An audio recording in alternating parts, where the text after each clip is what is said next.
What is up, guys? Today we have ultimate comparison of the two MacBooks, MacBook Air M1 here from the left side and MacBook Air M3 here from the right side. So 13.3 inches, 13.6 inches, same configuration, 16 gigabytes of RAM here, 16 gigabytes RAM of here, 512 SSD, 512 SSD, and let's check it out. What's the change?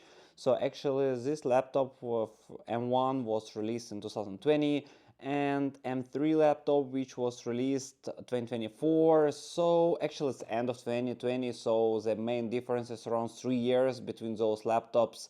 We have M2, but actually M2 is somewhere in the middle, and actually M2 is was not much better than M1. So let's check out whether M3 really worth to buy and whether it's worth to update from M1 to M3 here. Alright, so I've got from the overview here, you see the colors. It's midnight color, midnight blue, and from the left side it's dark gray color here. Basically, as you see, they both looks good. Of course, on a gray color, the fingerprints is not visible at all.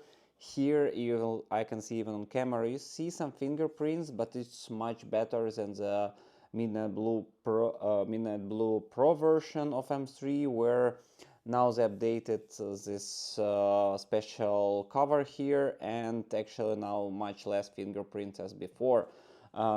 Here also no fingerprints at all. That's how it looks like on the top. So let's see here. I will take both of them in my hands. So now you see how it looks like, how the color looks like. Of course, it's a bit shady here. Okay, let's compare side by side. Let's put here. From the left side, you see here two Type-C slash Thunderbolt 4 here also 2, but you also have additional charging port here, magnetic charger here. So actually you have 2 ports always available here. You need to use at least one of them for charging all the time, so it also makes it much more it's actually makes it better and more compatible here, as you always have 2 Type-C ports free. And from charger itself, that's how the charger look like. And for M1, this is a charger from M3 here. As you see, I've got this 512 16 gigabytes of RAM version, so I have 2 Type-C here and American here charger. Here's the Europe one, but so it's easy to replace to American one, and you can do it easily. Here you cannot, but you see how small it is. So it's actually getting much smaller now than the previous one, and when you plug it in, it also looks smaller. So that's the difference, and there is much less possibility to damage the cable on the newest one. So M1 versus M3 here, and we put one score for M3 as a charger. It's much more convenient. Also you have magnetic charger here, then works perfectly. So actually the cable also looks much better, and actually now it feels much better. And finally it's same color as your laptop here. So I've got a blue cable here, only this Type-C connector still white, but it doesn't matter as the charger is white itself. So that's how it looks like. And from the old MacBook M1, you have old school cable, which actually damage much easily. Type-C here, and that's how it looks like. So for connectivity, for the ports amount, and for charging, it's one score goes to M3 already. It doesn't mean that you must update, but it looks much more convenient like this. Okay, from front side, that's how it looks like. Of course, front side, the M3 become thicker here, so it looks thinner, but on the top side here, from the bottom, it's actually, from this side, it's actually several or 1 millimeter bigger than M3. So as you see here, it goes like this, but this is outdated design for M1, and M3 is more modern Apple design that follows M2 version. From right side, so you have the connector 3.5 millimeter jack here. You can use it to connect microphone or headphones, and here in the new version support special headphone quality sound, so also good to have it. From the back, actually, not much changes, look almost similar, nothing to compare. When we put it side on side, so here we feel, maybe you will not see it right here, but let me try to do it this way. So here it's a bit bigger, here this side is smaller, so in general it's almost same, but of course in US design now you have it straight before it goes down on the open air side. Alright, so on the back side here, 4 screws. You have also nothing special, some rubber here, and on M1 actually very similar rubber, it's smaller, and screws much more. That's actually not much difference. Okay, let's finally open it up. Let's put them all together and open. Actually, Apple logo become much bigger here, as you see. Okay, let's open it up side by side. I will change a bit the picture here. Okay, now let me change a bit and show you more keyboards and how it looks like. So actually you don't need to see screen now, you can see just keyboards. As you see, touchpad, it's become a bit bigger, especially on lens. So maybe, I don't know, as I see, around several, maybe, I don't know, 1 centimeter bigger become here, and here also maybe also several millimeters bigger as well. The color is amazing. I really like the midnight blue color and looks more interesting for me. Also from front you see the speakers. So here it was on M1, now there is nothing. What I really like about this one is, I don't know whether you see it or no, but on my M1 dirt come to the speakers and it works perfectly, but anyway you see this dirt all the time, so I don't really like how it looks like. Here is no holes, so the headphones are here lower than the screen, and the sound I think become a bit better, but it's not about sound, we are talking about how it looks like, so it looks better on M3, I guess. And the touchpad more convenient. Also F1 row here, it was small like this, now it's full size buttons, maybe you see it this way here.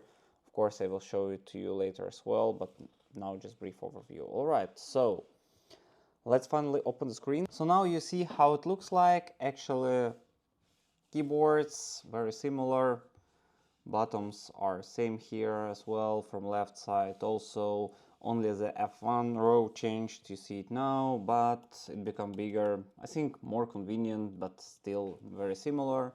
The fingerprint sensor become bigger, now it's not squared, it's circled. Actually it's square, but circle inside the square, so I don't know, they can just make it same way. I don't know why they moved back to circle, doesn't look good, but yeah, it doesn't matter that much. The screen, as you see here, now you have additional bar space, and you have a notch here with the camera. Here's just regular old school screen. The frames become smaller, as you see on the sides here, side by side comparison. The frame on M3 is maybe, I don't know, 3-4 millimeters smaller. On the top it's much smaller, on the bottom also 2-3 millimeters here. Also it was MacBook Air here written, now it's just simple design without any indication of MacBook Air. On the notch you have here, so the camera, it's full HD on M3, also it's big improvement versus 720p on the M1. Actually that's make difference, but only for if you use it for video call, it's maybe, I don't know, 20% better, especially in the low light, but in general the quality of both cameras are acceptable. But in case you need for video calls, of course M3 it will be better, but not that significantly, let's say. The screen, actually the resolution and all the other things, the quality is very similar. I'll make the maximum brightness. Okay, maximum brightness is maybe around 100 nit higher, so we can say 20% higher. It's 500 nit versus 400 nit on the M1, but truly speaking it's more or less same. You can see it on the suns, it's a bit brighter, but in general also make no big difference. Okay, let's open the characteristics here and here. Let's start from graphics. So you see 10 cores GPU versus 8 cores GPU, and actually it's M1 GPU, here is M3 GPU, so all the comparison you will see later, but what you just need to know is that 8 cores versus 10 cores. Here is also version with 7 cores. This is a maximum 8 cores here. Also from right side, M3 also unlocked, it was 8 core by default in M3, so here we have 10 cores. As you see, also resolution, it's more or less same, just a bit bigger screen, and resolution is 64p higher. For memory, 16 gigabytes here, same manufacturer Hynix here, but LPDDR4 versus LPDDR5, also faster memory installed here. That also can make some difference for you, but in general you will not feel it, of course. But yes, a newer one, so if you buy M3 right now, it will last longer, you can use it much longer as it's faster. For SSD here, 512, as you see, capacity is exactly same, 500.28 available, 500.28 also available here.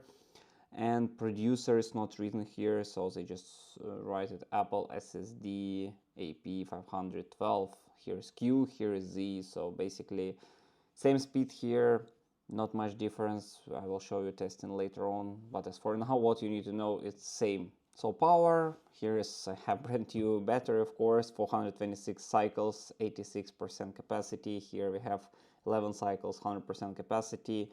So what you need to do, actually, somewhat wake it up.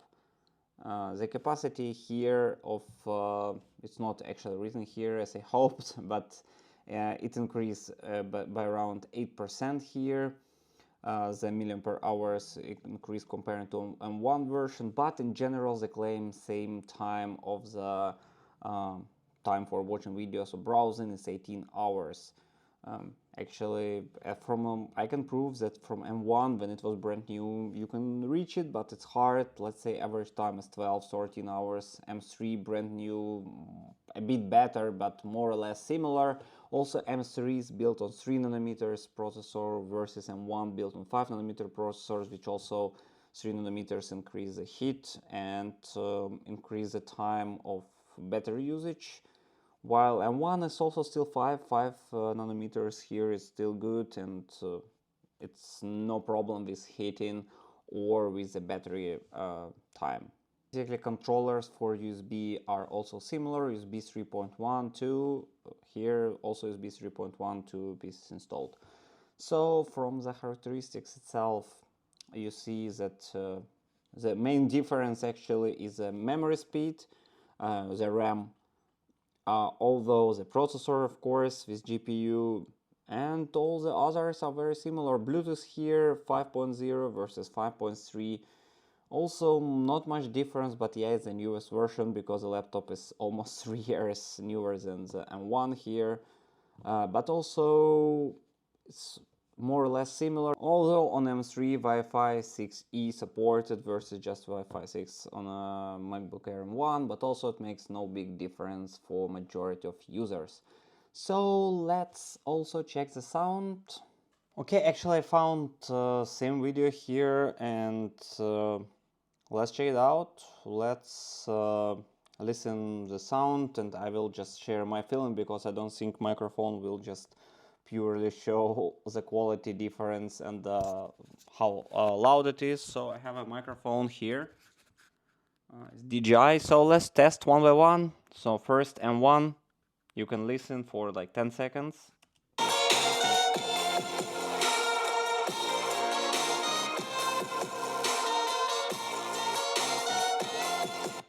So I put it actually on maximum and it's quite loud. Speakers are here. So let's try M3 now.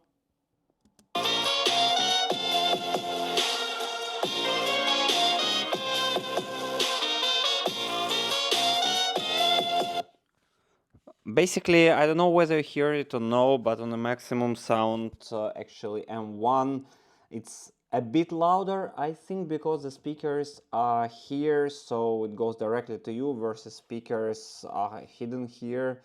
So I think that's the main point, why it's a bit, maybe 5% louder, but of course on the maximum quality M3, on the maximum volume M3 is quality is better. I could say that they're very similar, but what we can say, if you like too loud music with you're ready to like waste some quality, M1 is still good option. But in general, the quality of the sound is better in M3, and especially on maximum volume you can hear it quite clearly. If you use like average volume, let's just lower it to, I don't know, to 3 here, 3 here.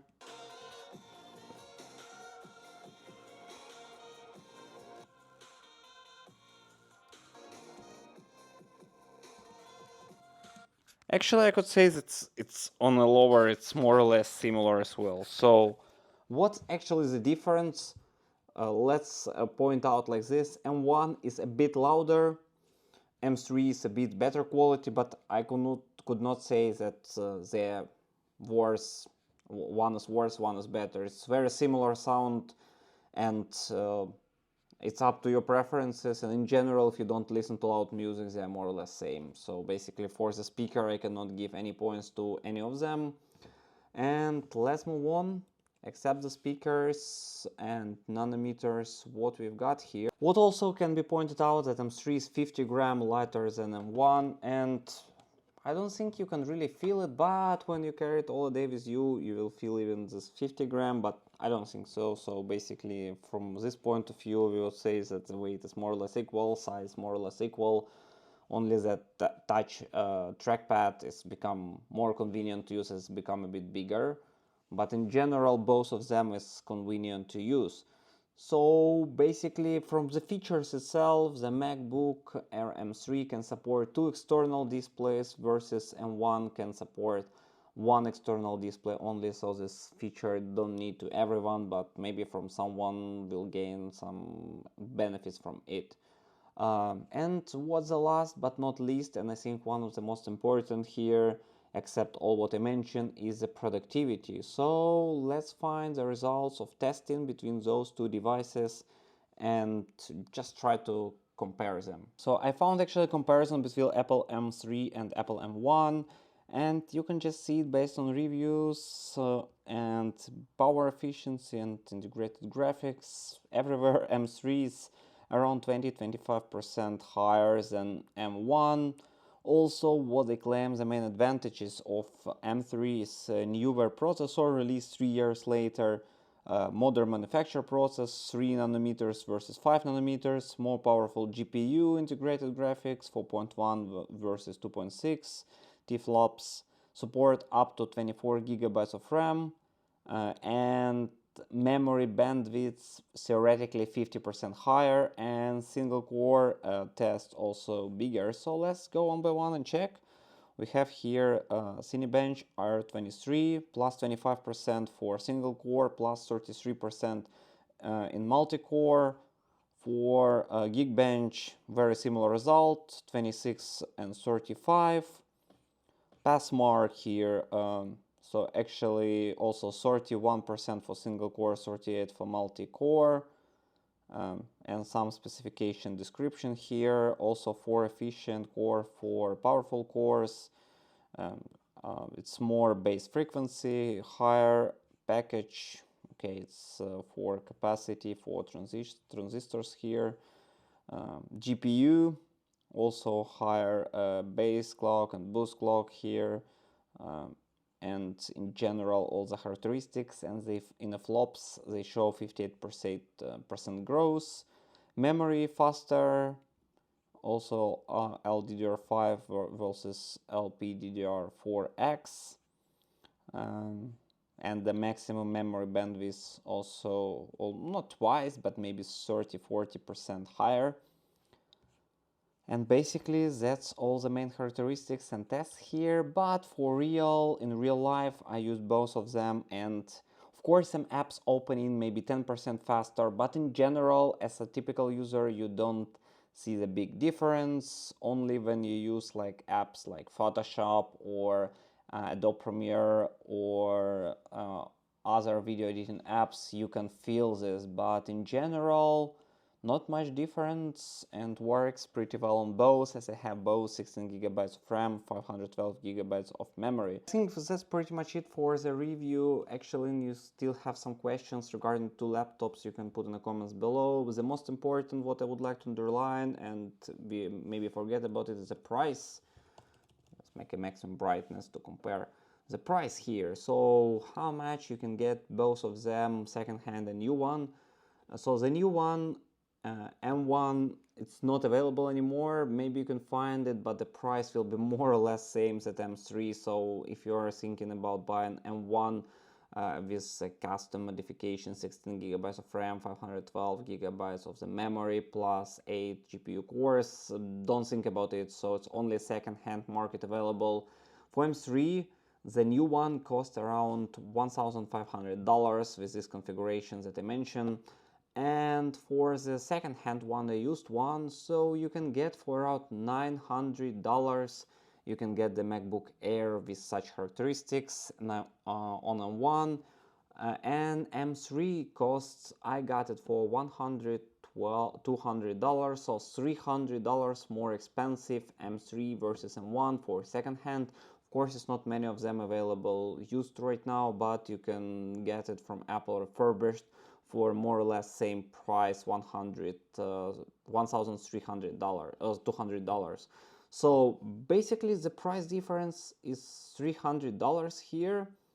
That is not a big difference, and I guess if you don't have any of them, of course you should go with M3 or second-hand or refurbished or new one, depends on your budget. And in case you have M1 here, my suggestion is following: if you're satisfied with it, just keep it, no need to update. If you want something new and you're in a hurry to get a new updated laptop, or you have some issues with your previous M1, so you can update to M3, so sell it for 900 and buy a new, add 300 more and buy the newest version. Or in case you're fully satisfied, just keep it and wait for M4. It will be available in around April 2025, and as we have from gossips here, it should be 12GB of RAM by default, so you can get even cheaper version here and with the newest processor. Let's see, it should be maybe some design updates although, but yeah, it should be better definitely than now, as it will be 1 year past. That's actually pretty much it for the review. Put the comments below, put a thumbs up, and see you next time.